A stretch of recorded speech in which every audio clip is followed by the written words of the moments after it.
there, it's Linda here. Thanks so much for joining me today as I use these goodies from MFT for a bright and happy rainbow birthday card.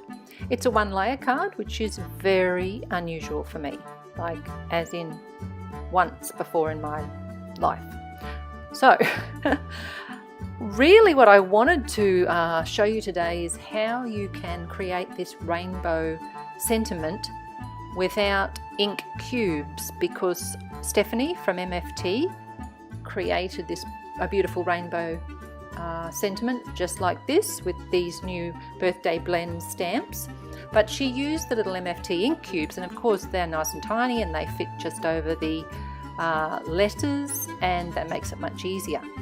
I didn't want to use little ink cubes. I wanted to use my full-size Catherine Pooler inks because I love them and the colours are so gorgeous, and therefore I had to do a lot of masking. So you'll see the blue painter's tape coming out and getting a good workout today. So I've cut lots of pieces of it, and they're all lying off stuck on the side of my pink craft mat there, and I just keep going back and grabbing either a new one or getting one that I've just used. And I mask off the letter before and after the letter that I need, and that way I can use the full-size ink pad and not worry about getting ink where I don't want it. The difficult thing is to remember to take the painter's tape away. And yes, I did have that happen once. Thankfully I was on the first letter, and I was going to show you the blooper but I'm just telling you about it instead. So that is the hardest thing to remember. Take the tape away before you stamp, or it is not a good look. Now, of course, this birthday blend stamp set has so many letters on each stamp, so you need to work out what 8 colours you'll use if you're going to do a rainbow like this, because there are 8 letters in the word birthday.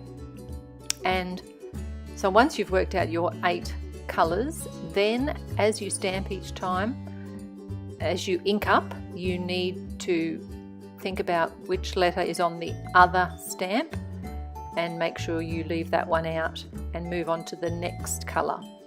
So as you can see, I'm working my way through the letters in the word birthday. I won't be showing you how I stamped out happy because it's exactly the same, so I'm pretty sure you've got the idea by now.